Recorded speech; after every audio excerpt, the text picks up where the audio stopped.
Hey, it's APA Coach Daz from Athletic Performance Academy, and chances are you're watching this video because you want to hear more about coordination training.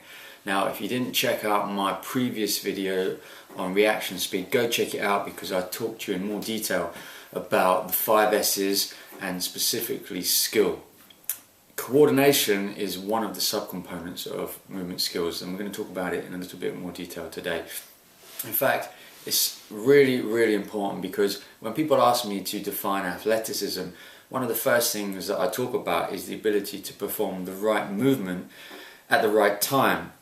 And really what I'm speaking about there is coordination. Coordination is all about timing, and there's different things that we can talk about. We can talk about rhythm. So just like in most movements in sports, there's different types of rhythms. It's like music. You've got your 4/4 music signature, your 1, 2, 3, 4. You've got your 3/4 time, 1, 2, 3, 1, 2, 3. And that's the same thing that happens with different movements that you're going to see in different sports. And also the tempo.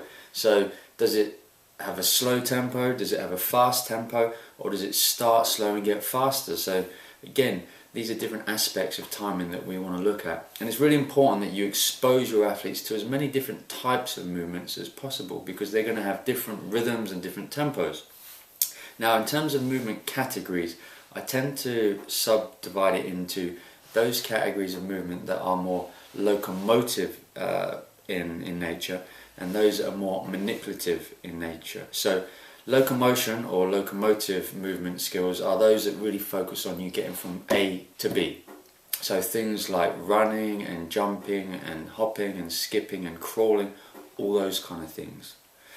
The manipulation category or manipulative skills is more associated with sport skills, and it's something that you want to do increasingly with your more advanced athletes. So it's all of those kind of movements that involve sending and receiving of objects, and as you can appreciate, that's hugely important to coordination because, take me for example, I consider myself to have a pretty good understanding of the rhythms of some of the tennis footwork and the tennis strokes, and I can kind of look like I organise myself quite well.